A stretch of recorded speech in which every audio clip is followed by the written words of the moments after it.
عليكم ورحمة الله وبركاته، اخواتنا وحبايبنا ومتابعينا، اللهم صل وسلم على سيدنا محمد وعلى اله وصحبه وسلم. طعم البحر دي طعم البحر.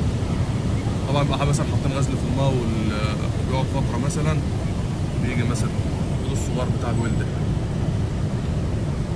دي طعم البحر. دي نوع ودي نوع تاني.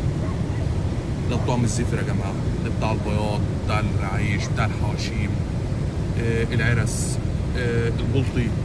بس البلطي طعم طول الارض افضل له، انما الطعميه دي جميله. شايف طعمها عامله ازاي؟ طعم البحر ده اللي بيعيش في البحر يعني. بتاع الفرشه دي كانت في الميه بغزل بنطلعها، ولو دورنا فيها برضه هنلاقي، يعني احنا لو دورنا فيها برضه هنلاقي. بس ده بس ايه، بعرفك ايه طعمها البلدي، طعمها قصدي طعمات البحر، طعمها الزفره، طعمها بتاع البيض عامله ازاي. طبعا بيبقى في طعم اطول من كده واكبر من كده كمان. اي استفسار في حاجه مش هشرح عليك كلام. والسلام عليكم.